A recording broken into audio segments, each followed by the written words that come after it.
I'll come back. I'll come back. I'll come back. I'll come back. I'll come back. I'll come back. I'll come back.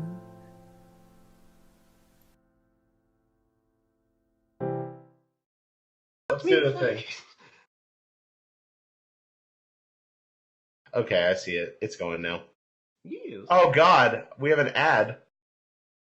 There's an ad on Twitch. Yeah, no, there's an ad that supports Twitch.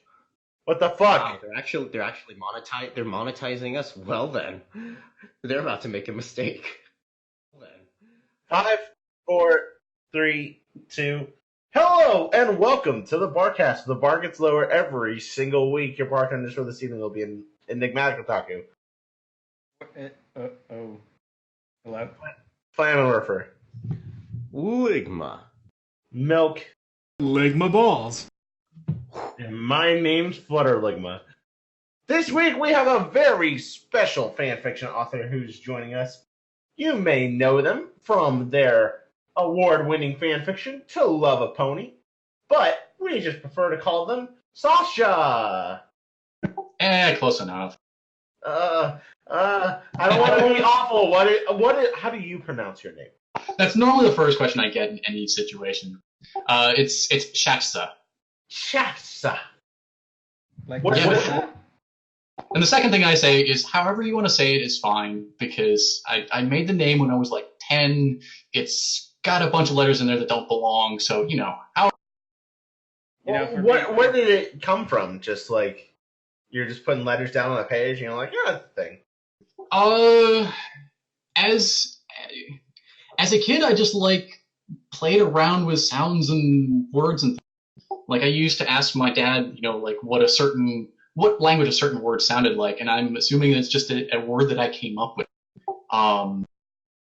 To be honest, it was the name of one of my toys, and I don't know where it came from. Well, neat. And for everyone who's tuning in for the very first time ever, hello and welcome. This is a community-oriented podcast where you request the guests, we politely ask them on, you ask them questions, and we make them miserable for 2 hours. This week we have a drinking word. What is our drinking word, Milk? It's not a word yet. I don't think we covered it, but I don't think we chose one yet. God damn it. It's mare. Mare. Mare is the drinking word. So every time you hear the word mare, take a nice healthy drink. Mayor or mayor? Like female? Female pony. Okay. The other one would be too hard. Like mare. Hey. Man, now we have to take 2, right? I just realized one. her name is Mayor Woman. Take 2. They're small. Speaking of taking 2, if you missed on any other casts because of our delicate and wonderfully gentle transitions, be sure to check us out on places like iTunes, Google Play Music, SoundCloud, all the places where you digest your normal podcast stuff. We're also on YouTube. We're also garbage. So, whatever. We also accept money for horse charity, but we'll talk about that later. Enigma, what are example questions we want to ask our guest? We won't ask your real name. I am so used to having pencil answer this that I'm like... Politics. Politics? No politics. Religion. No religion. And no Doxing. There you go. We did it. We got there. But we are also watching the chat for any sort of questions you guys have there. Like our first question from Alex _ Shachza, what is the approximate size of your genitals? In cubic meters or... In cubic meters, in spaghetti strands, in metric horses. I would say about 3/16 of a standard step. Perfect. I don't have, any I don't know where I'm going with that. Go on. All right. Well, we got a few very basic interview questions that we're going to start out with.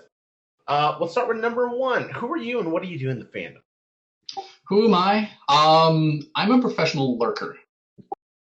Outside of that, I do a little drawing, I do a little writing. Some of it would be featured here, some of it would not.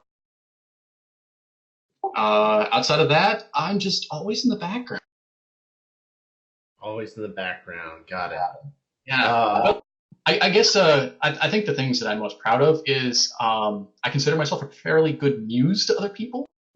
Some of Admiral Biscuit's stuff has been inspired by conversations with me.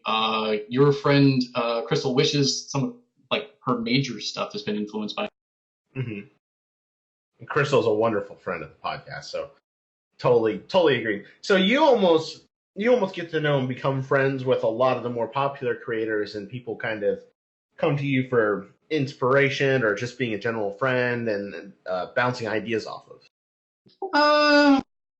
I would say more that I just insert myself into the ongoing conversation for a story, and sometimes my ideas are. Hey, I totally understand. Sometimes I just insert myself in and things I probably don't belong. When I insert myself, there's always a mess. Yeah, fuck off. Like in your mom. I can sympathize with that. Not the mom thing, the mess thing. Yeah, that's what I mean. Now then, next question. Well, how did you actually get into the fandom? So way back in the day, I was lightly into the furry fandom, and at one point I stumbled across an artist on Fur Affinity by the name of Baron Engel. Some of you guys may know him because he does some fantastic pony artwork based off of some of his lucid dreaming. And that's where I got my first introduction, was his lucid dream drawings of ponies. And eventually somebody linked a Bridal Gossip episode, and then that was it. Like, I got sucked down the rabbit hole. Holy, It was that zebra. It was that zebra prawns, wasn't it? It was Flutter Guy. What? I've got a thing for that, deep, manly, masculine. So you love Dr. Girlfriend then, if you know who that character is. Dr. Girlfriend is amazing. Oh, I love her. Oh, is this from Venture Brothers? Yeah. Oh, I got that reference. I'm proud of myself a little bit. Okay. Next question. What do you consider yourself consider to be your favorite part of the fandom? The community, the fanfics, cons, music. What keeps you here? Oh, definitely the fan fiction. I also want to say the cons, because I'm so very disappointed that BronyCon is over now, and I'm really hoping that somebody else picks up the mantle of a con on the East Coast, like a big one that everyone can go.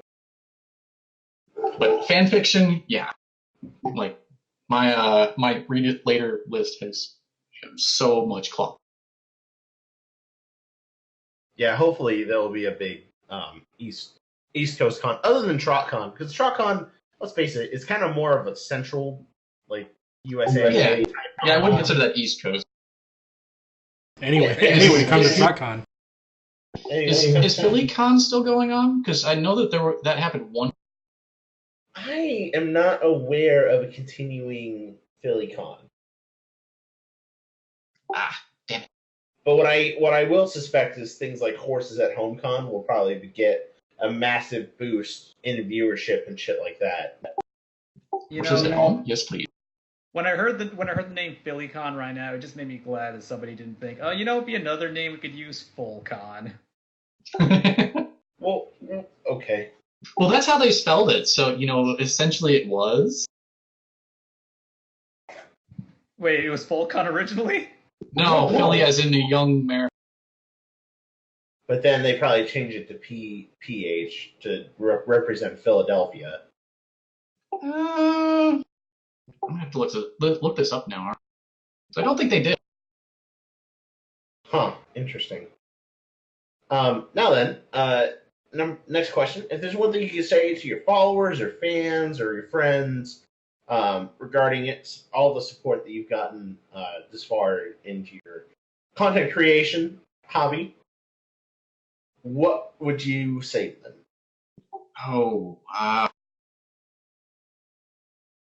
um, I don't feel like I deserve the amazing people that uh even now with as infrequent as I post chapters will come in and just say such wonderful things about the things I've.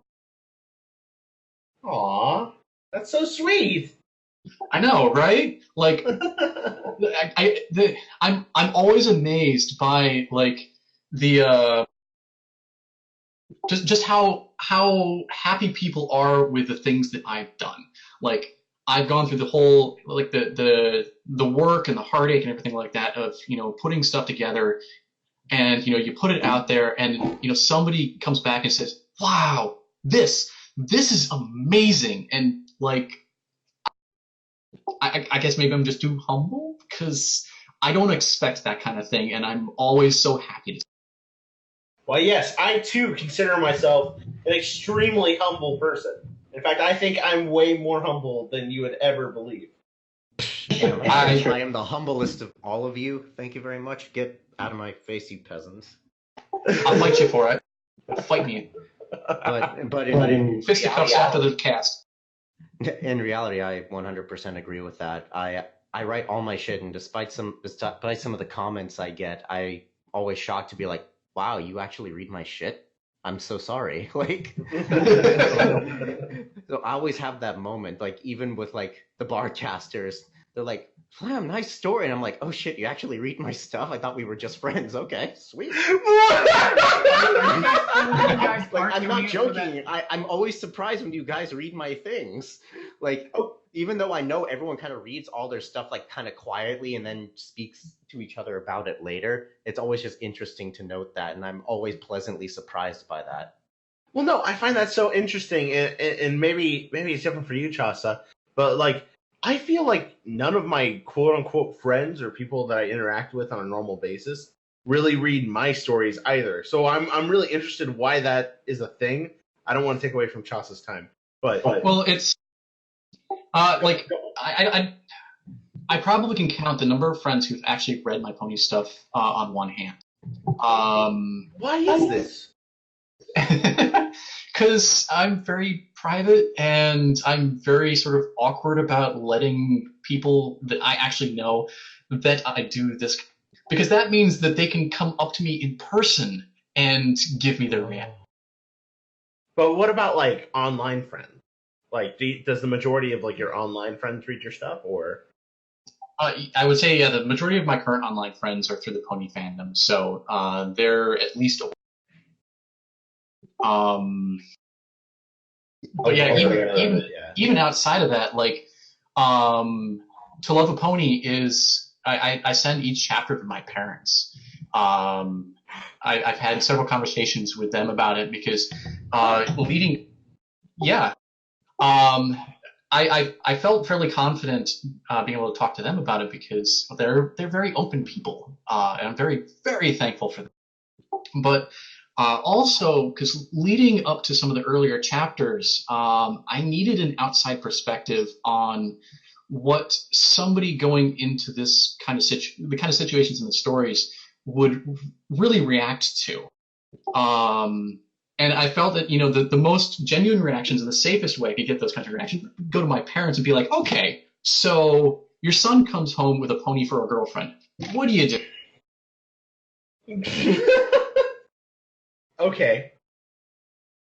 Well, this is interesting, and forgive me for taking a moment before we get into like the questions that were posted in the thread. But what's it like having parents that like genuinely not only know about all of your pony interactions and the bronyism, but are I'm going to notice that not all of my pony interactions. I am planning on censoring the more matured stuff out of this story before I send it. Right, of course. But like they're also supportive of this to some extent, right? Like obviously, Yes. if you bounce this off them before, like what's their kind of take on it? Because I think a lot of people are generally very scared to show this part of their life to not only their in real life friends, but of course their families. I was terrified at first. My introduction to the fandom was it ended up not being a very happy one, because I read a couple of stories that I was thoroughly not prepared for, and it sent me into a couple months of depression. And part of the problem was I was not willing to let my friends and family know what I was into in order to actually have somebody to talk with it about. So that came later, and I gradually introduced it to a couple of very close friends, and then expanded to another couple of close friends, and eventually when I started taking up writing, I expanded to my parents because they are very understanding people. It was still a very nerve-wracking conversation, going from my parents and being like, hey, I'm into My Little Pony, like, a lot. And not only that, I'm writing stuff based on My Little Pony. But my mom's reaction was essentially, hey, I'm okay with this, different people, different strokes. When I actually asked her the question, how would you feel if, like, I came home with a pony girlfriend? She's like, well, I don't know. That's a very weird out there situation. But I'd probably, just try and figure out if she's a good person. And my dad's reaction was more along the lines of, hey, you're writing stuff. That's awesome. I'm also... So, like, we have that to talk about, and he's the one who always comes back and it's like, okay, so are you still writing this? You are? Awesome. Well, then, we actually got a question out in the chat based on your question. Somber Pony asks, which stories made you depressed? It was My Little Metro. Is that based on Metro 2033 or? Yes, it is. Okay. So I didn't get into fan fiction until I think a couple months after joining the fandom at first. So I was still in the phase where I was chain watching seasons 1 and 2 over and over and over again. And I got cued into Equestria Daily. And at some point I perused their fan fiction section, and I just remember the description of a story saying something along the lines of, this is world building done right. And so like a day later, I went back looking for it, and I didn't find it immediately, and I started reading some of their fan fiction, and I was blown away. Like, I was amazed. This is like publishable quality writing about a cartoon show. And then I found the story that had that description. It was My Little Metro, which is very dark, very grim, and I was really not prepared for, happy-go-lucky pony fantasy with, super grim ponies dying. But in general, it was fine until I hit chapter 8, and there was a side character that got introduced, a very sort of happy-go-lucky character, and I thought, this character is perfect for the story. I want to see this character. I want to see more of it. And then it died horribly. And the worst of it was the story's written in first person, and it was actually the main character that had to finish it off. And so essentially, I'm reading through this, like, full of excitement for the fandom, and then I just killed a pony. Myself. Yikes. Well, I can definitely understand as an introduction to the fandom, that's way more gruesome and harrowing than, say, My Little Dashie. It's written by Rob Cakrin, 49, like, whatever, 53, like, just get it out of your systems, okay? Indeed. I thought he was the author known for, what is it, Vinyl Scratch does a crap ton of... That was him too, yes. I think Rob would be a lot happier if he was known by that story than My Little Dashie. I'm just gonna throw that out there. I will also throw this out there. I specifically went to his story list to look up other stories that I could, throw out whenever somebody... You should totally do that. I did do that. At BronyCon, I did that one specifically, and he was like, oh man, yeah, cool, you know that. I'm actually very proud of that one. I was like, cool, I made your day. Yay! Knowing the niche work of an author is always a way to their heart. It really honestly. I hope this doesn't get back to him, but I actually have not read the story. Oh, sad face. I know. Well, that said, we got one more actual interview question. Who is best pony, my friend? Sorry, say again. Who is best pony? Best pony? Celestia. Easily. I've heard worse. You've heard Yeah. one. You're right, I could have said Cozy Glow. I see. Gee golly! I see you have a thing for women in power who are incompetent in their jobs. I like ponies that don't look like children. Oh. Oof. That was a double got him. Fucking wrecked. Okay.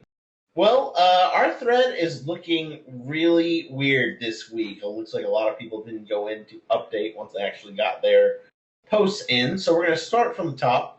I'm guessing the number one question is going to be, when the fuck am I going to...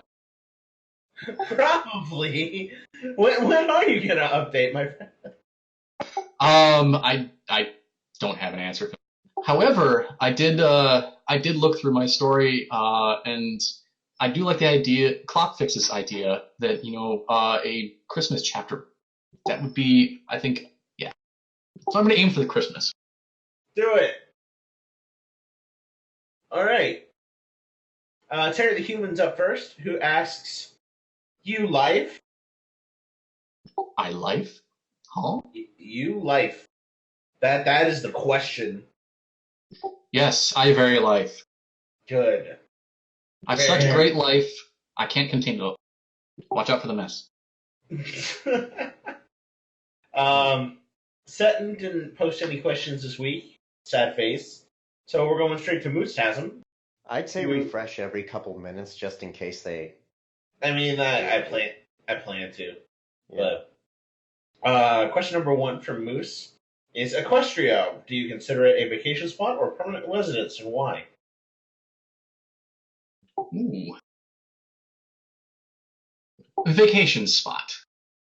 So you wouldn't want to ever stay there for like the rest of your life? Not as a human. At least not initially. Look, I've got this whole thing with, I like functional medical care, and I don't know that Pony Equestria has that for me. Right. Well, they do have surgery. If you remember, they're going to cut off Big Mac's arm. Yeah, but if they have to cut off my arm, do they have enough human blood on hand? Like, does Celestia just have a vat of it somewhere that she can then donate to me? Don't question your majesty. I mean, the follow-up question, which is more disturbing, a yes to that answer or a no to that answer? I think a yes to that answer, but I think the answer you still want to hear is yes, because then if you're a human in Equestria and you get in trouble, then she's got a vat of blood on hand that might. But just don't ask too many questions.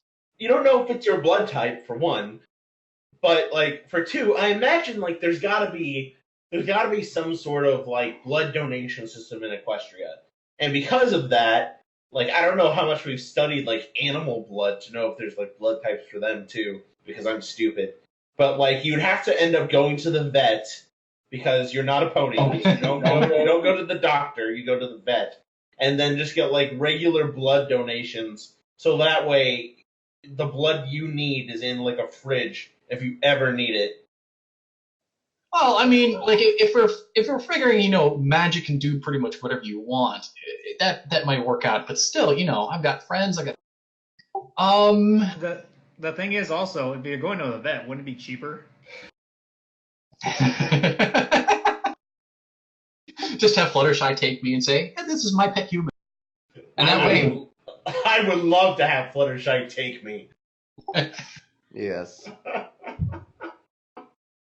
All right. Next question that we got. It's time for some cheeky timeline shenanigans, my friend. You get to replace one piece of historical artwork, including paintings, statues, literature, videos, horrible OC ideas, whatever, with a piece of your own art, your own creation. Your art will receive the same exposure as the original, including public showings, readings, school assignments, etc. What piece of historical work do you replace with one of your creations, and how has history changed as a result? Oh, wow. Okay. It's a big question. I totally get it. Well, I already know which piece of mine that I would like to replace something with, and that is the Sleepy Celestia vector that I did years. And I'd probably just have to go out there and say the Mona Lisa, and that way, instead of the Mona Lisa, this enigmatic woman who's got this weird smile that everyone has had so many discussions about, you've got this passed out alicorn who's looking serene and asleep and has this enigmatic little smile that people can still discuss ad nauseum. We're removing a substantial amount of mystery to the world, but we're adding significantly more comfy. Leonardo da Vinci, the world's first brony. Yep. Oh my god. Yep. All right. Number 3. If you are the varying model of a modern major general, would you have information primarily A, animal, B, vegetable, or C, mineral? Animal, because pwn. Because pwn. I get you. Because pwn. And I gotta say this, that would, allow me to successfully, studied in Americanomics. Americanomics. I'm drinking. Is that a real? Is that like a genuine thing? I don't know. Americanomics, the economics of mayors. Oh, okay. I know. I'm also very well known for bad puns. No, I got it. I misinterpreted it. Anyway. RK Striker JK5 is up next. Number 1. What is your favorite non-MLP franchise? Babylon 5. Babylon 5. That's a first for us. What draws you there? I was a big fan of Star Trek as a kid, and Babylon 5 came out about the same time that we were watching Next Generation. But it did a number of things differently. While it was still episodic, it had a cohesive plot line that the show ran through, and once the plot line was done, the show was done. It was something that you see so rarely, in my opinion. And because they had a definitive plot line, they could spend all their time on working out how that plot line played out episode to episode, rather than just having lots of filler and then, we should do something at the end. Also, space and, spaceships and, high-tech battle. Yeah, that's my other love. Hell yeah. If they ever put My Little Pony in space, oh my god. So, do you consume any of, the space-themed MLP content that's out there, then? I know ARAD has a lot of, really popular Stardust? sci-fi Force stuff, yeah. Yes, Stardust is on my favorites list. Mental Materia is on there. My single favorite My Little Pony story series is by Lunatic Scientist, his Days of Wasp and Spider series, which blends magic and high technology, just organic. Awesome. Have you personally created any non-MLP franchise-related content?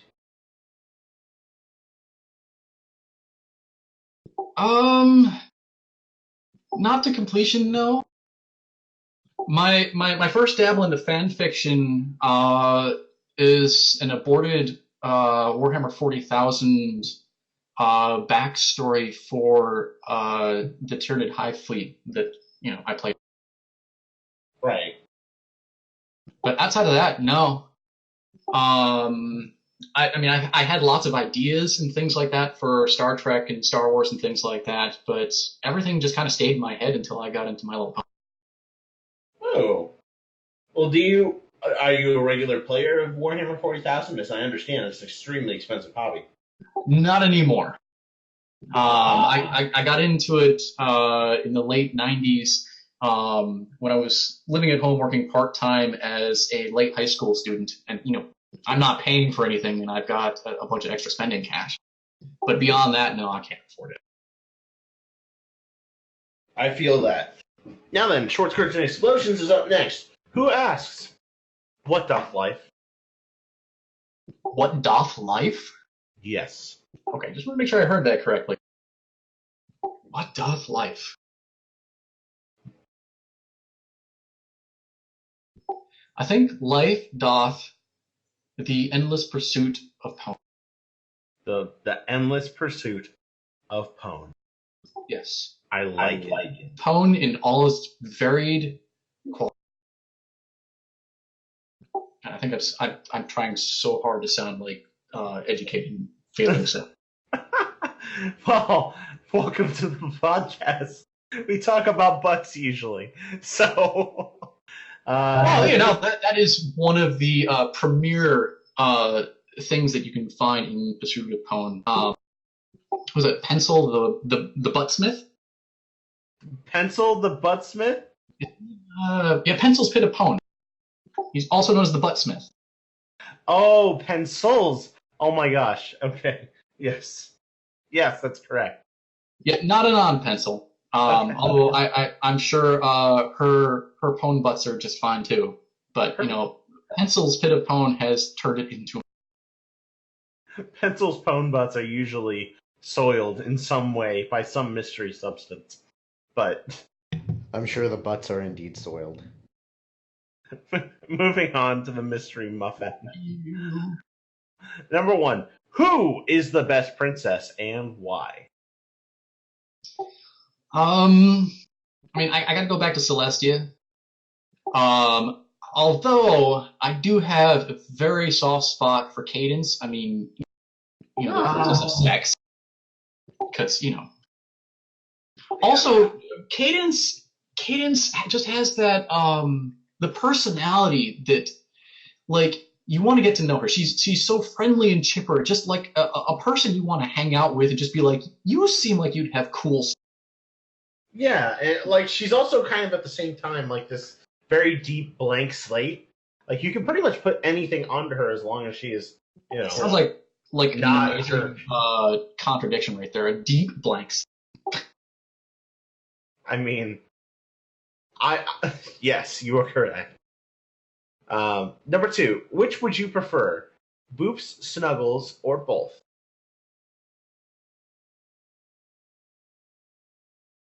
I'm gonna go with both because you can boop while you snuggle, and I really, really, really would like to be part of a pony snuggle pile at some point in my life. You're making me imagine like a pony's booping orgy. Well, I'm sure we've all read the Anon in Equestria stories where, he boops and ponies orgasm. Yeah. Even though that ended horribly, horribly for him when he encountered shining armor. Yes. Wait, was it shining in that one? I'm trying to remember. I know there's probably a number of them, but I remember reading one where he goes around booping ponies, and it's a bunch of mares until he gets to the end, and he runs across shining armor, boops shining armor, and finds out why he didn't want. That's so interesting because Pencil did the exact same thing, but I think it was with Fancy Pants. Or maybe it's Fancy Pants. Maybe that's the one I read. It's been a while. It's totally fair. It's been a while for me too. No, Fancy Pants? Alex _ is up next. Fine, I didn't catch your question. I'm so sorry. Never mind. I asked how long it's been since you booped Fancy Pants, since that seemed to be the way you were going. Interesting. Oh no, I was taking that in a sexual way. I'm too poor to afford to boop Fancy Pants. His boops are like $1,000 a boop. Is that how he makes his money? He has probably the most boopable snout. He's rich after all. That sounds like it could be just the worst setup for a sad story. Just have a prostitute horse, and they consider their life so sad and awful, and what it is that makes them feel so violated, and they have to accept money to be allowed to do accept money for is being booped. Like that feels so irreverent. Do it so do it the opposite way, like a prostitute who They're the ponies who do the does booping. things normally, but then Anon comes along and only wants to boop her for money. Like, and then she's just so fucking weirded out by it. Like it's easy, like. But then he does it in a certain way, and like, pencils boops her for sexual. It just makes her fucking come or something. I don't know, man. But man, Instant tail mess. Yeah. Isn't there a story where booping is how they reproduce? No. Reproduce. What the fuck? No. If you boop, if one pony boops with another, they get each other pregnant. I think I've read this one, or at least seen it in passing. Yeah. Sounds like and so ponies have to be very careful about nose rubs. Sounds like something they tell like the fillies in kindergarten. So maybe when the Crusaders ask that question, Shirley is like, they boop snouts together. That's how the baby comes. Just don't do that. I think when a mommy pony and a daddy pony love each other very much, they boop snoots. Exactly. So, and then it just leads to them shenanigans where they're talking about booping snouts with colts that they like, and it just gets weirder and weirder. Of course, the little colt or filly is going to go, so that's why mommy got so fat. Yes, yes, it is. I just like the idea that two ponies are booping like on camera, and then there's a censor, like it gets censored right there on live TV. Yeah, but no, they just try to boop and they realize nothing happens, and at the very end, Scootaloo's like, "This is boring. Want to fuck?" and that's just it. I do remember offhand this fic that was in the box about a stallion who accidentally like boops snoots with Celestia, and that means they're engaged now or something like that. The nose. Yeah, that's the name of it. Oh, okay. Yeah, it was some weird legal setup where if you booped the princess's snoot, you then had to marry. Whoever shall boop this snoot shall hencewise be crowned Queen of Equestria. Now then, we got questions from Alex _. I'm going to hand this post over to Flam. Flam, go ahead and take it from here. Oh, shit. All right. So, Alex _. I'm going to try not to gush too much that Flam is talking, because Flam, you are amazing. Aww. No, you. You know what? Aww. Flam, take it till 7 o'clock. Go for it. Oh yeah, I'm Pacific time, so when I heard 7, I'm like, what? Like, oh, okay. That makes sense. I had the same reaction. It's 7:38 here, and I was just like, wait, it's almost. Oh yeah, okay, time. Right. Okay, time zones. All right. So moving on to Alex _. He asks, number 1, where should we go? I'm gonna say IHOP. I really like that. I want to get that pancake combo. That actually sounds really fucking good. Yeah. With a friend. Holy shit. No, are we going to IHOP or IHOB? What's IHOB? Fucking IHOB. Let's not fucking start on that bullshit. So the burgers are good though. I will give them that. Oh, International House of Burgers. Okay. Yeah, they flipped the P as like a meme on their name and became IHOB for like a month, and that was it. I mean, to be fair, their burgers are actually quite nice. Not gonna lie. Like, they're not the best I've ever had, but for a place that specializes in breakfast, I'm always pleasantly surprised. So the one time I was there and I didn't want dinner, it pissed me off that here it is, this breakfast fucking ass restaurant, and I looked at their burger menu and they had no burgers with an egg on it. Like, talk about a missed opportunity. Get your shit together, IHOP. I mean, that's not very breakfasty. Did you think about requesting an egg on your burger? No. Well, there's your problem. Anyway, yes. So, IHOP it is, or IHOB, whichever you prefer. Number 2. Alex and Shachza sitting in IHOP. By the way, do I need to loud or do I need to readjust my gain? You sound like me. You're fine on my end. I know we had an issue with that last cast where it sounded like I was blowing out people's ears. So, righto. What is the best filling for a sandwich? White and creamy. Oh. Wait, what was that again? White and creamy. Like Take it however you want. And keep in mind, I'm currently on Discord looking at picture for the Twitch that has a non-pencil drinking glass of A glass of what? white. Cut off there. Oh, white.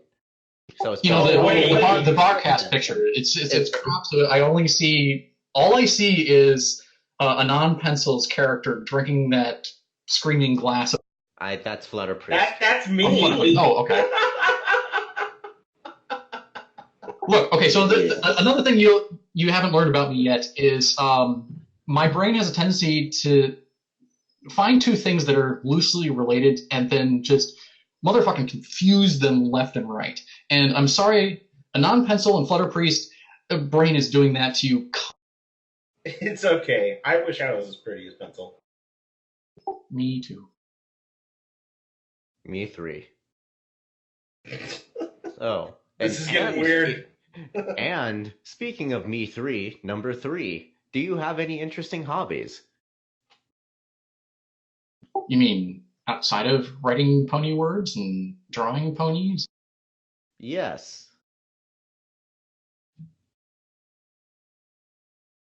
Nah. I mean, we'll even take jacking off to anime titties. I mean, whoa, kind of a hobby. Well, okay. I mean, if you want to count jacking off to pony titties, yeah. I mean, there we go. A man of quality. All right. Yeah, I spend way too much time over in Shakespeare-Ecclesias's corner of the fan. Oh, woof. Oof. Yeah, you'll definitely get some of those there then. Anywho, number 4.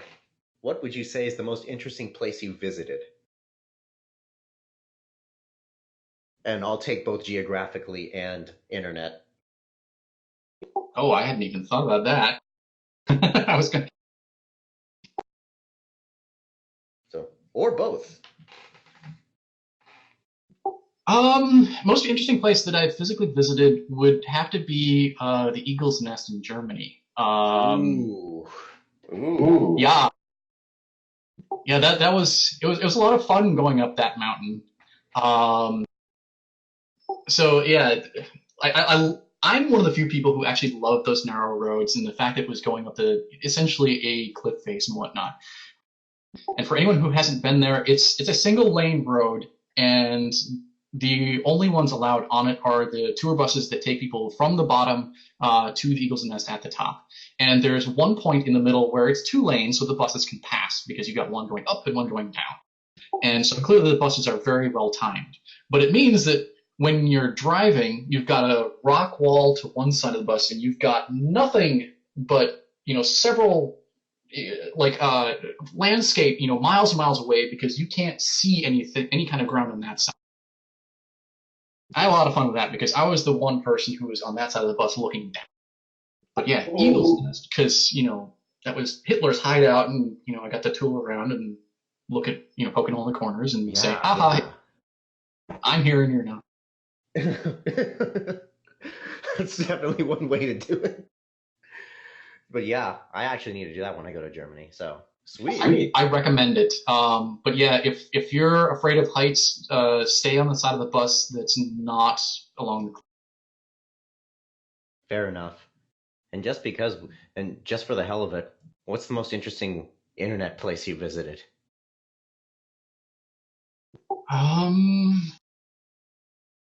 Like you stumbled upon and you're like, okay then, let's this exists? Huh. See, there are a lot of places where I have that kind of reaction. I mean, I'm fairly deep into the fandom, whether, the public stuff that everyone sees or the, Shakespeare-Ecclesias's corner of it.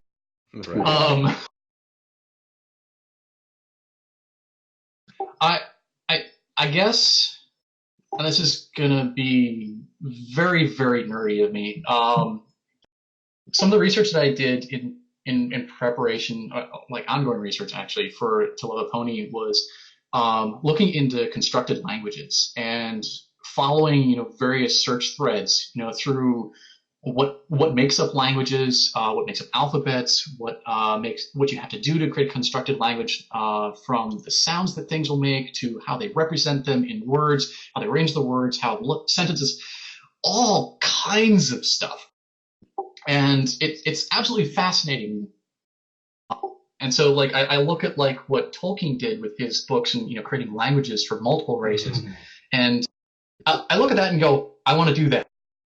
But then I also think to myself, I don't have the time to do that and write the story. So I'm just going to bullshit my way through it. That makes perfect sense to me. So that's why I just take the parallel to IRL into the Ponyverse and just say, okay, they use this language, fucking deal with it. I ain't creating my own shit. Who do you think I am? Like, so, no, that's interesting. And God, I know there's some people who actually did create like occasional pony languages. Like, I know they exist, but I just can't think of the amount of effort for ponies that people put into that. It just boggles my mind, as I write hundreds of thousands of words of pony fiction. Right. So anyway, there's a strong narrative payoff that makes sense, but oh no, absolutely. It's just goddamn. Like, I thought I was going far with some stuff, but then it's just like, holy shit, these motherfuckers created a whole new language. All right then, for fan fiction, they don't even make any money off of this. That's another question my dad asks frequently. Are you ever going to make money off of this? I mean, have you considered opening a Patreon?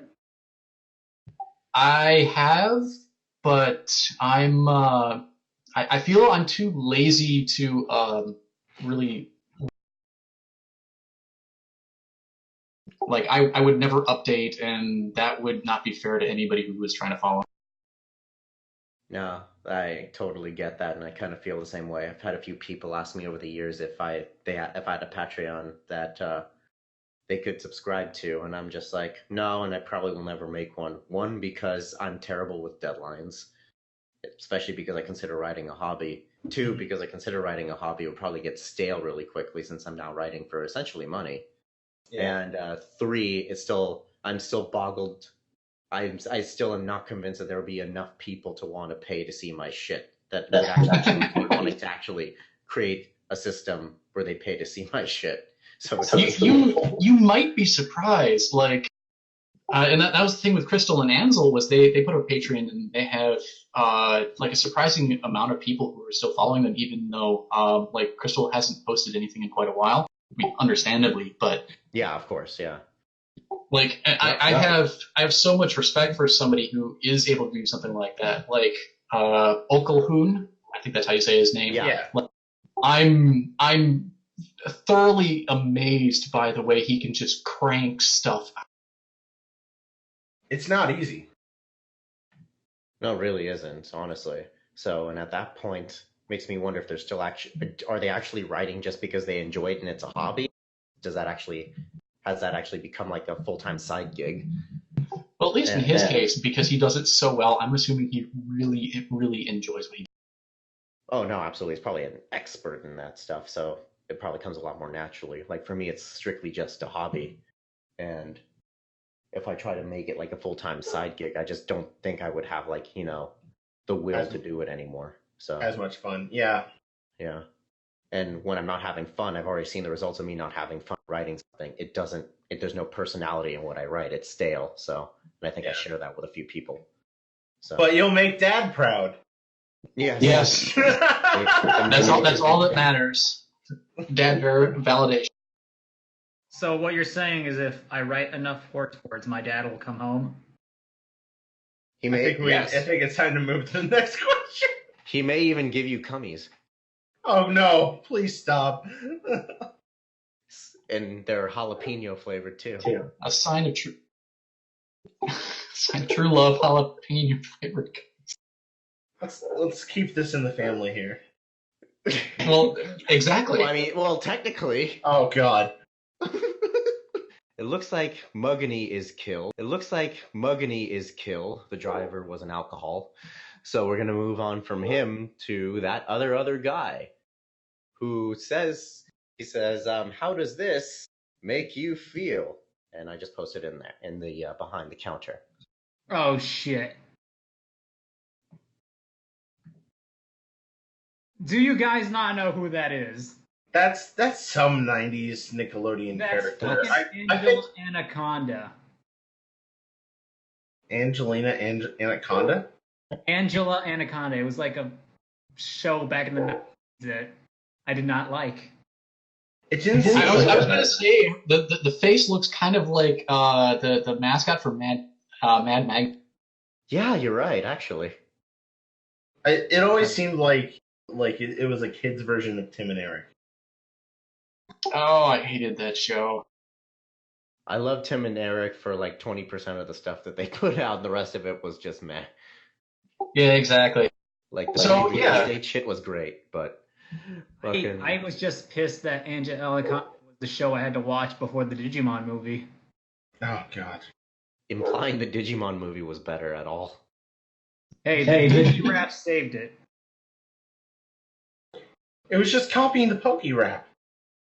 My favorite thing was just pissing off Digimon fans being so, how do you guys catch your Digimon? Do you have Digiballs? And they get so fucking pissed off at me. To be honest, that picture makes me feel very awkward in some very uncomfortable ways. I'm not sure quite what I'm looking at. Some kid's bad cosplay of Alicorn Twilight. Yes. I think the picture on the top left is kind of fucking with me right now. Is the T-Rex trying to brush cum out of his mouth? That's a dog. I thought that was a horse. I was gonna say by the teeth it looks like a Doberman, not a Doberman, like a Mastiff. Yeah. Well, then the face of this kid right here makes a lot more sense. Because a Mastiff is brushing cum out of its mouth? Probably. You guys are awful. And then down here it says kitty drink. What the fuck? I think that's another thing that people don't really realize about me is, I truly am an awful person. Good. Yes, indeed. You'll fit right in. Well, let's see. If I do a quick refresh, it doesn't look like he has any other questions, so we'll move right along then. And did anyone drop anything up here? Let me just take a look. No. Cool. We shall move along. So, Sunbro for Life asks, what is your favorite video game?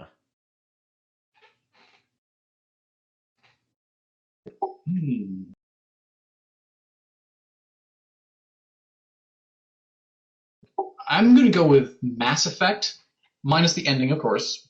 Although you get that from pretty much everybody. Yeah. Just the whole story, the genre and everything like that as well. Like it was just so amazingly done, and I loved playing through the whole thing and being like, I get to interact with this, high fantasy space opera stuff, save the universe from, a universe destroying evil. Yeah. Who was best Mass Effect waifu? Tali, of course. Yes! Correct answer, good sir. A man of culture. I am not a man of culture because I never actually got into Mass Effect. It's fun, in my opinion. If you're a fan of Knights of the Old Republic, that was exactly going to be my questions, because very few things top Knights of the Old Republic 2, especially after the restored content mod. The thing is, the first Mass Effect plays like Knights of the Old Republic, but then the ones after that play like its own game. It finds its own rhythm. Gotcha. It kind of begins to feel more like a Gears of War game towards Mass Effect 3. Really? Minus the chainsaws, I will say. Yeah. Yeah. But like in every single game, the sniper rifle is blatantly overpowered. So yes, it was like the shotgun in Gears. Got it. I was very impressed by playing through the second game on hard as an infiltrator, getting the Widowmaker sniper rifle, getting to the second to last guy, and just being able to obliterate him by stealth snipe. Yes. What I always did when I played a femship was I always shipped myself with my calibrations boy. Calibrations boy? Garrus. Oh, yeah, okay. Because he spent the entire third one calibrating the ship. Garrus is good. Garrus is very good. Yeah, if I ever played a femship through, it would have been Garrus. He gets so So I played femship because I had to play Mass Effect with Weiler, obviously. But when we flirt with Garrus in like Mass Effect 3, he was just so like taken off guard. He was just like, but we're bros. Wait, what? I don't understand. I'm gonna have to play through the games again just so that I can do this. He's just so shocked. Like he gets very protective to the point where there's a party, and instead of partying, he's like discussing with another guy on how to booby trap the house against invaders. I will say I went a little overboard for Tali even from the first game because I did not choose a love interest in the first game on the off chance that there was going to be something there. And when the second game started coming out, I was like, yeah, I'm glad I didn't do that because I'm sure that would create drama in the second game, for my... Mm-hmm. What I also liked about Tali was that you could kill her. Literally. Yes. Literally. Gotcha. But so totally worth it. Alrighty then. Number 2. What is your favorite boss fight?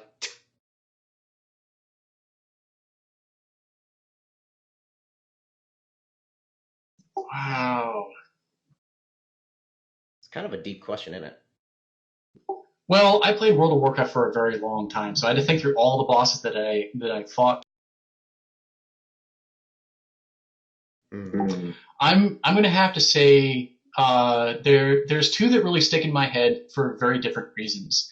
Killed Jaden just because when that was first a boss fight was before they cut down on the raid size, so you had 40-man raids going into it, and that was such an amazing clusterfuck.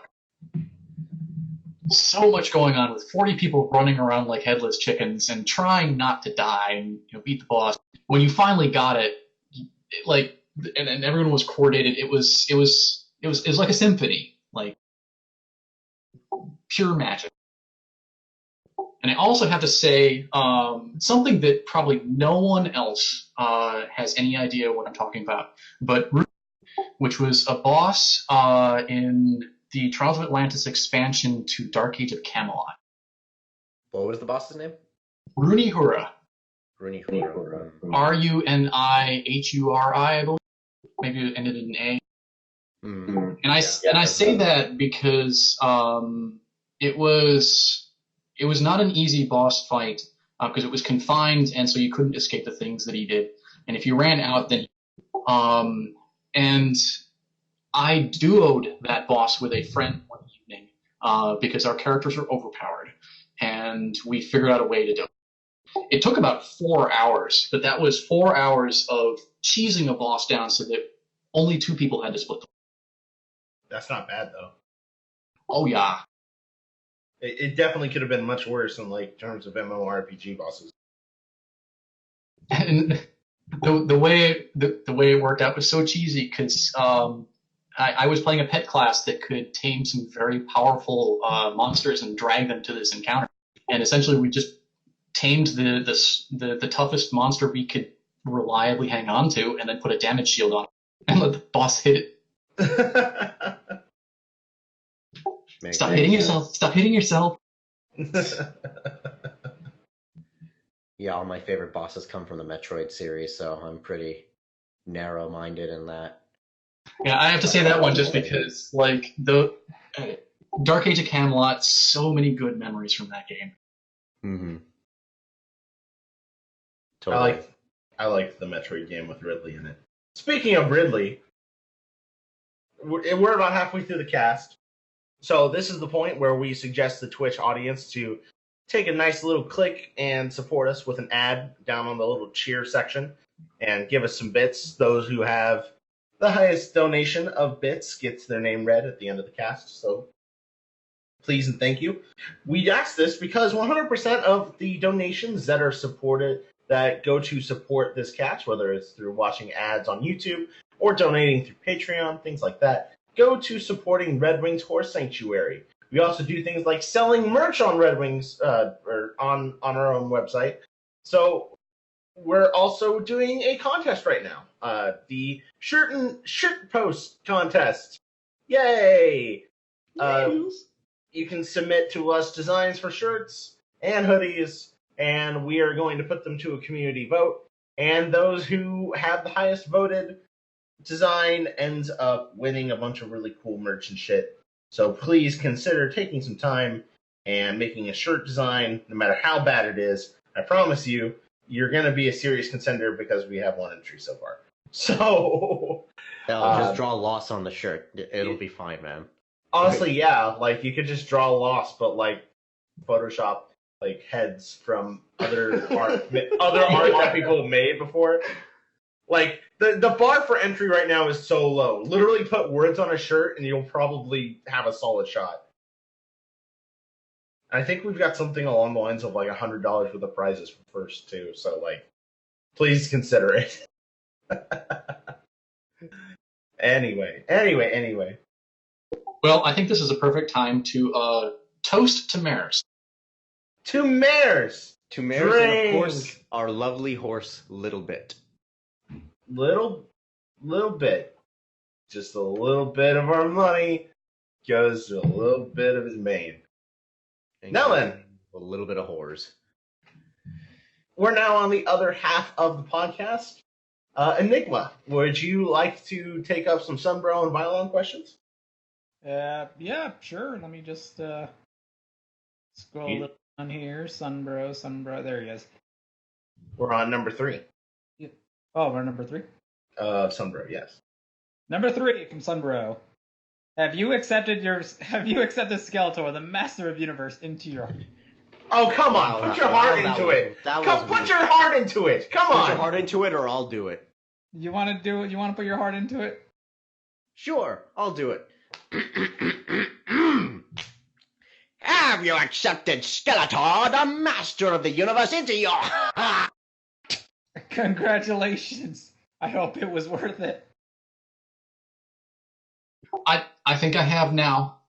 And other places too. Get away. That was amazing. Number 4. You are an itty-bitty equine city. What business do you start?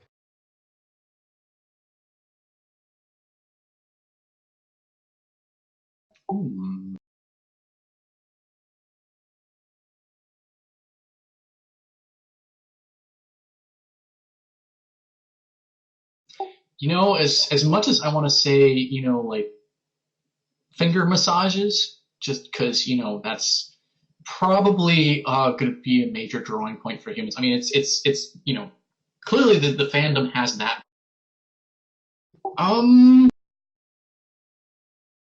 don't really know. I mean, I'd like to earn money, and I don't know what they would pay money for.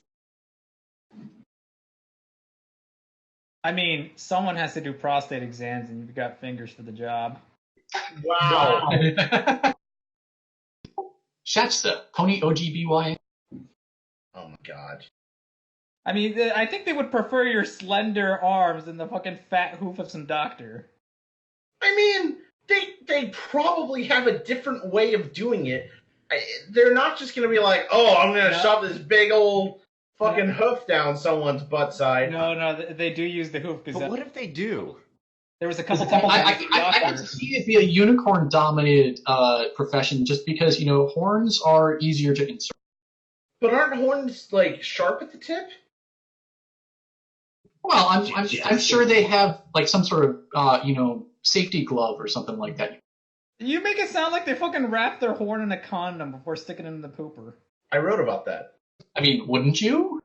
If you had a horn and your job was to stick it up somebody's pooper, you probably put a condom on it first, wouldn't you?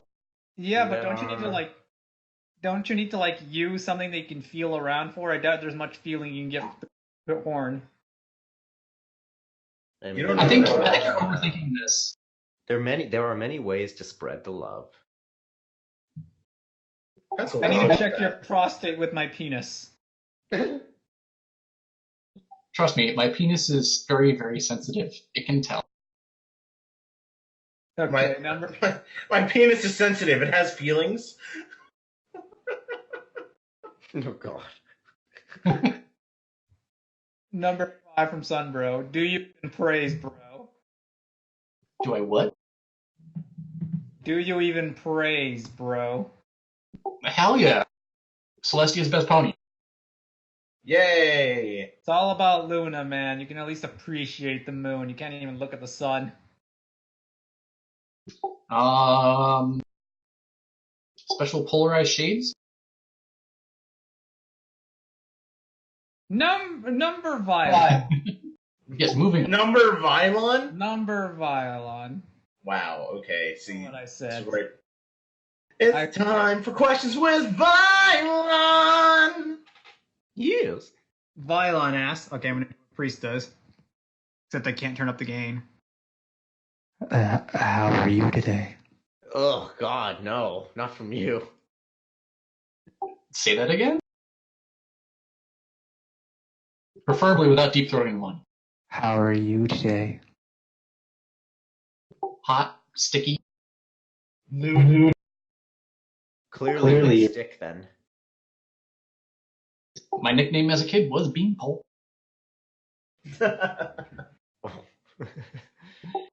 All right. Now then, we got a handful of more questions. I will take back over. Snuffy is up next and sporting a wonderful new avatar, if I may do say so myself. Quite dapper. Number 1, would you love a pony? Just like your fanfic. See what they did there? Oh, yes. Like, I have crushes bordering on, problem. So I would definitely love a pony. Have you? Well, you did. We did have the wonderful chance to meet up at BronyCon. Several times. Given that you love a pony, quotation marks, would you consider getting a pony donkey? No.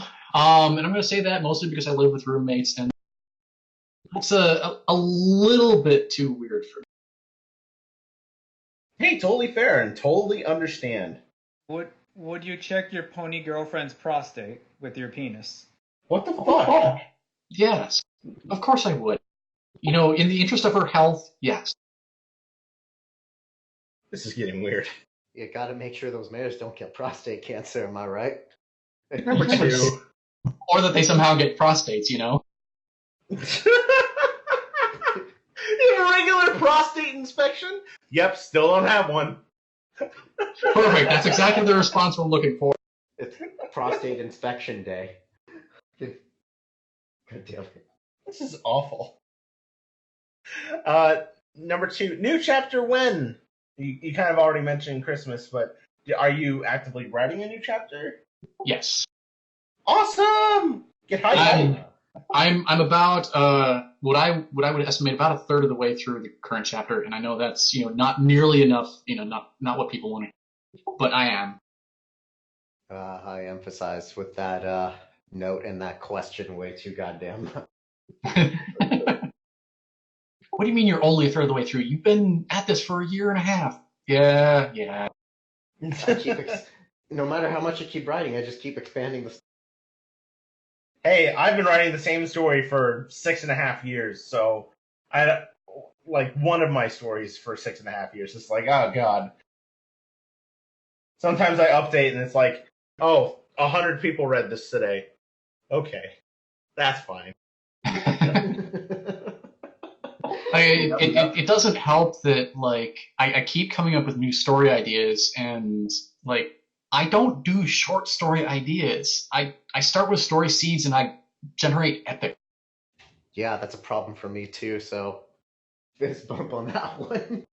This is Fist bump. gonna be Yeah. a short story. Nope. Who are you fooling? Of course it's not gonna be a short story. Yeah, like Crystal from Angela Crystal Quill and Blade did an AU story dealing with Saddle Arabia, and I'm like, oh yeah, I like this idea. Let's think about like some short Saddle Arabian stuff that I could just think about in regards to her story. Now I have a 2-volume epic in my head dealing with a Saddle Arabian. I'm like, oh, fuck me. It's always how it goes. Thanks, friends.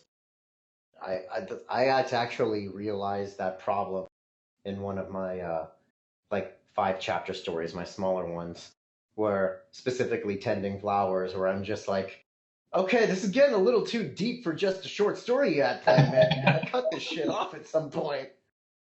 So the other, what I would say the other big story I'm known for, Insecurities, that the story that I wrote, the story that I published, is taking the much longer story that I've got, condensed it down, because I took a creative writing class at some point, and the final project was, of course, you write your own story of a certain length. And so that's Insecurities is the story that I wrote for that class, but it meant that because it was for a class, I had to take everything that I had in my head and I had to condense it down to just the one short story. And it also means that if I really wanted to, there's a whole bunch of other stuff before and after that story. But like, I don't need to write more stuff. I need to write the stuff I've got. As you continue writing for several years, I think what a lot of people realize is that it's a lot harder to write a shorter story than it is a longer one. To write one well. I mean, you could always just throw words at the page and keep going. I would agree with that. Writing one well, takes, I would say, more effort, and that's part of the reason that To Love a Pony has been so expansive, is I can just throw everything into it, more or less. Yeah. But for Insecurities, I had to condense it down, and I had to make everything so much more concise than I would have normally done. Right, and I think that's the exercise of skill, so to speak, because you can develop a personality of a pony over several chapters, but to do it in the span of 500 words is a little bit more of an art, in my opinion, and it's a little harder. So, and that's where when I try to write something, for example, like that's only just a one shot, having to develop a personality in such a short amount of time that people can relate to, that is an exercise. I think that's what I was going for in that respect. You write Nazis in Equestria. How many people are actually relating to this? What? I wrote Ariane in 2 stories. What are you talking about? I did write a mayor from Germany. Like, that was a thing that I did. Oh, that was fucking hilarious. Don't let anyone ever tell you otherwise. Yeah, but it's weird right now. I don't know, man. I mean, it's a shit post, and that's all I'm saying. Yeah. But I mean, I should probably reiterate. I'd say for like an OC character, Ariane is definitely not my OC in that respect. Oh, yeah. That's definitely an established character, and all I did was just make her slightly non-shit posty in my. Well, you also wrote or are writing the Nazi officer who got into Equestria, right? Well, he's not. I mean, you could. He's no longer. Yeah, but yeah, and then there's a whole Nazi. But like currently writing, I'd say last August. I still need to update that. I've had a few people asking me about that. Haha, update when? Yeah, exactly. Last question. There you go. So then, number 3. Will Alexander ever make sweet, sweet love to a princess? Yes. Ooh. I can guarantee that. Like I said, there are scenes that I am not going to be sending on to my parents. Be a man. How does this make you feel? Well, honey, that's not anatomically possible. Let me help you out with this. Oh, God. Now, see, that is one thing I consider myself very good at is anatomical correct. And I think that her problem with it might be is that it is too anatomically possible. So, like, what's your take on crotch tits then? If you're focusing on anatomically correct and how tall is a pony? On cross what? I'm sorry. On cross what? Crotch tits. Crotch tits. Oh, my take on them? Yeah. They're lovely. Yeah. They're lovely. Okay. I mean, too many artists, I think, make them too big, like make them actual tits. And when let me back up. I'm with the artist our reroll. In when I look at some of the artistry that the fandom put out, and I'm fine with anatomically incorrect and sort of idealized and cartoon and whatnot. But there's also a part of me that says this is very so. Like I see a human vagina on a pony in a lot of artwork, and my brain just goes, huh? Yeah, like that does not compute. Yeah, and our reroll did a beautiful picture at one point where he did the reverse. He drew stallions with human penises, and I think everyone's reaction is, this is fucking weird.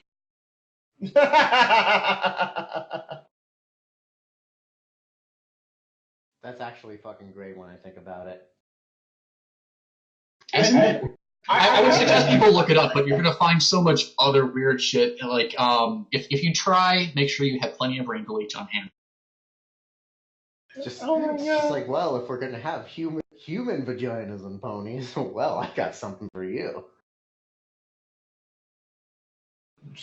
Strap in. It's time for the weird side of the internet. Expand. Now? I thought we were already there. True. But speaking of the weird side of the internet, we've got our last post from the thread. Number 1, what's it like to write horse words, and which story have you enjoyed making the most? To love a pony by far. Like, yeah. I mean, I keep continuing the story, even though it continues to take me so much time. So, yeah. The other stories like Insecurities, I mean, it is very much a self-insert, and so there's a lot of like background baggage that went into it. Most of the other stuff that I've written tends to be fan fiction, so it's just like, hey, I like your stuff, here's a little side film. Right. And you've done touches of that for like Quill and Blade. Yeah, kind of, sort of. Like the only one that I've published was one dealing with Mort Takes a Holiday, because that was the only one that got through. Well, that one's also not completed, and I believe the artist is basically dead. So yeah, unfortunately. He said he had one more chapter and he was going to wrap it up and everything like that, but we haven't seen anything in years. C'est la vie, such is life. Number 2, if you're given 33 drinks of your choice every week, would you give 90 a place to stay at or near your home? Oh! 90? You're talking the... 90, like the owner and maker of FimFic Night. Yes, I believe I would try to do that. Like, I'm poor as dirt. I would find a way, because it's It seems like just the right thing to do if someone's in dire straits. Oh, I mean, there's a little bit of selfishness in there. I mean, without 90, I wouldn't have film fiction, and I wouldn't be able to, feed my clop habit. Totally fair. Now then, number 3. Are you aware of the OC Thing Pony? Thing Pony? Yes. I probably seen it in passing, but I'm almost scared to say that I can't call it to mind because I'm sure you're gonna post something if I. Why, yes, actually, we are. And we'd even do it if you didn't say so. So, this is Thing Pony. And that is the wrong link. Good thing I didn't post that. She's very largely based on John Carpenter's The Thing. Yeah. She's very, very sweet, and she loves you very much. Would you hug Thing Pony, kiss them goodnight, tell them every little thing's going to be all right, and stick the peener in her? How likely am I to lose things when I do? Like, well, if she's not hungry and you're doing a good job, you're probably fine. Probably fine. Just don't mess up, and you'll be fine. I'm going to have to be the dick that says no. Aw, all right. Sorry, Thing Pone. That's just a little bit too far out of my comfort zone. Like, I'm sure you're a lovely person and all, but I like my bits where they is. Totally fair. Now then, number 4. Has any of the Barcast conscripted you to help edit their stories yet? No. There you go, Flam, get on top of that.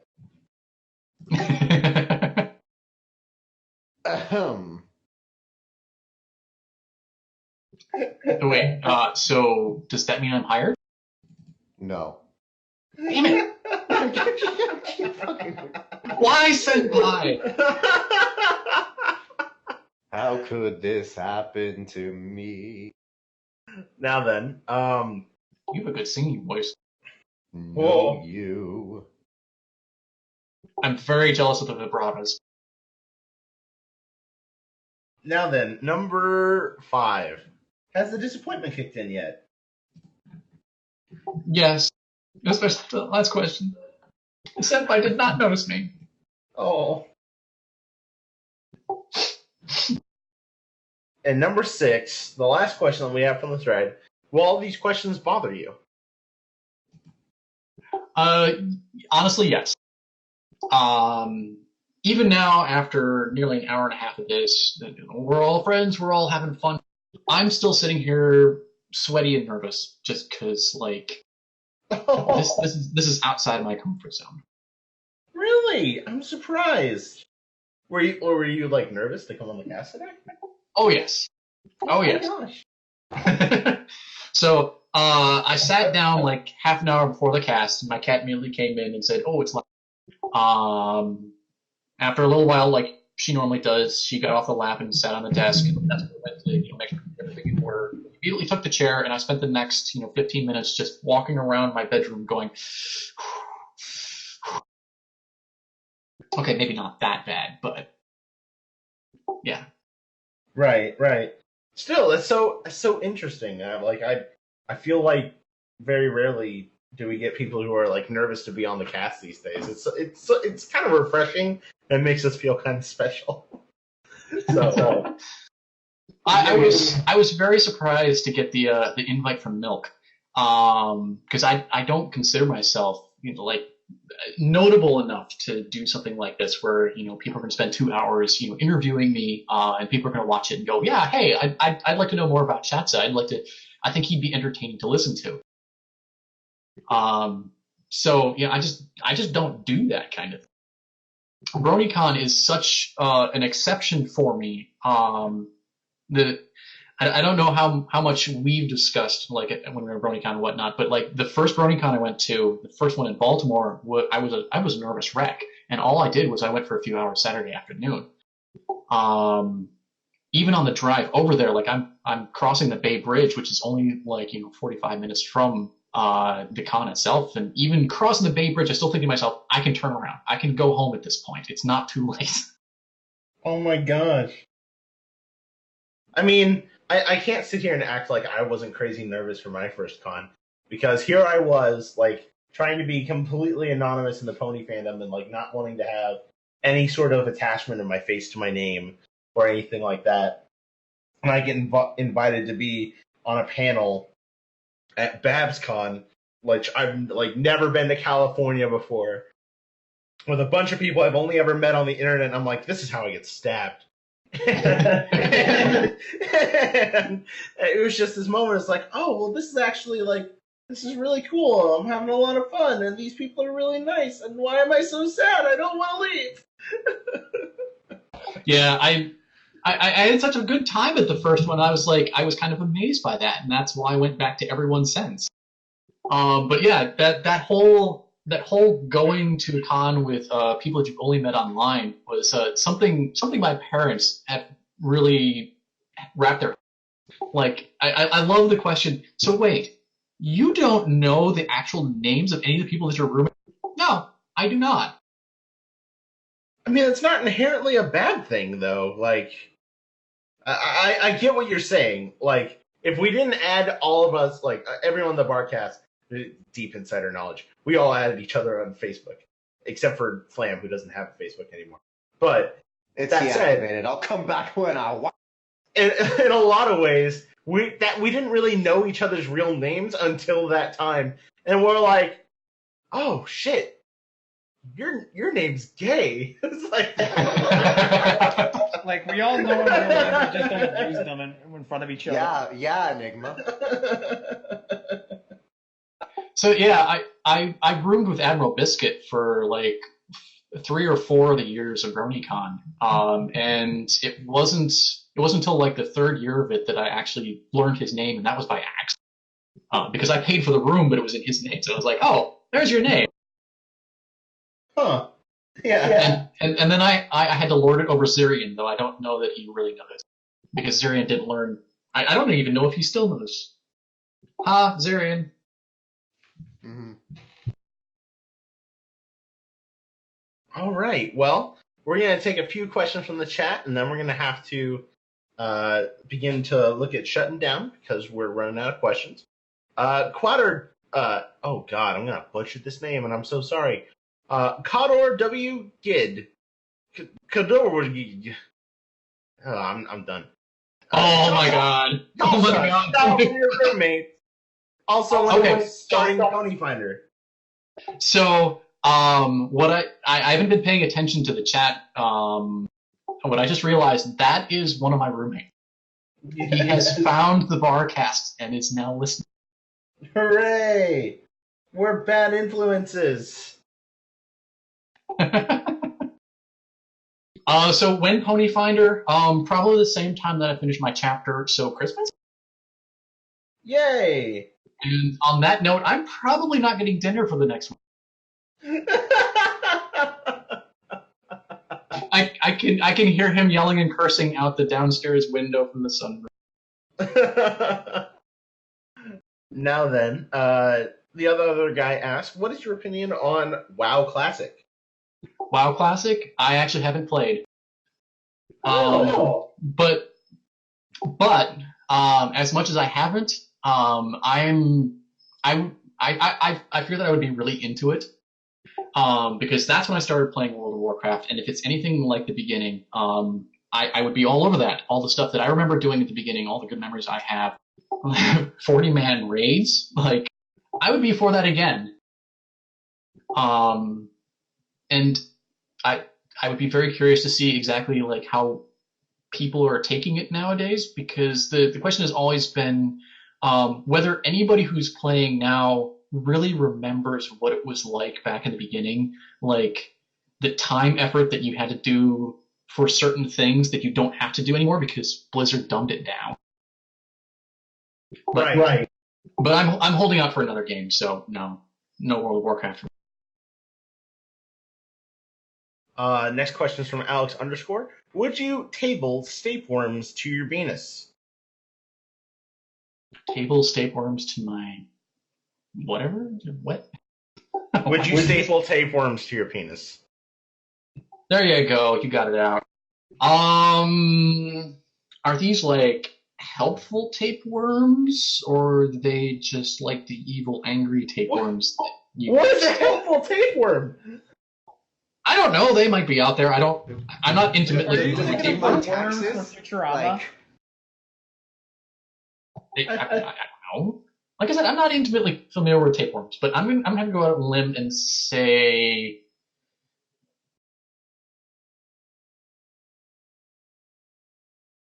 Is that a problem? I mean, one example. No, I didn't. Maybe it didn't come through. I didn't hear what you said. I said I'm going to go out on a limb and say maybe. Okay, that's totally fair. One example I could think of probably a helpful tapeworm would be a tapeworm that resides inside your penis and helps you with an erection. What the fuck? Don't worry, honey. It's normally this size. It's all natural, I swear. This is awful. All right. I thought that was the point of this. You know, we got to make it as awful as we can. It is. You're correct. Just sometimes even I shock myself at how bad we can be. And then last question from your roommates. How much takeout do you think you will be eating until Christmas?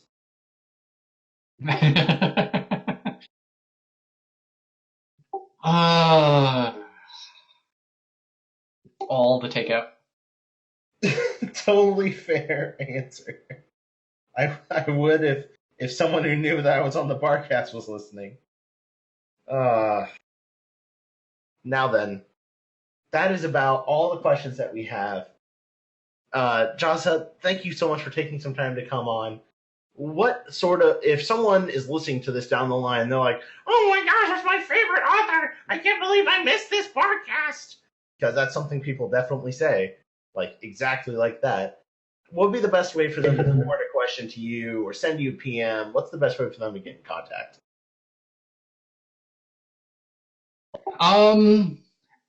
Probably Fimfic private messages under the same name that we've got here, Shachza. I don't always get to them in a timely manner, but I do get to them. And outside of that, yeah, that's probably the best way. Alrighty. Awesome. Well, thank you so much for taking time out of your day to come sit down with us and let us shitpost verbally at you and, talk about crotch boobs and anatomy and your parents. So, man, that sounds really bad when I put it all together. Hey, Milk, who do we have next week? Mono. We have Mono the Ducky coming on. Oh, shit! Monochromatic, the return! Ooh. It's going to be fun. She's just recently nominated for the best fan fiction of all time. And so let's relentlessly tease her. It'll be great. But thank you, everyone. So she wrote My Little Dashie? No, she wrote Past Sins. Oh! But the real thing was Fall Out of Question.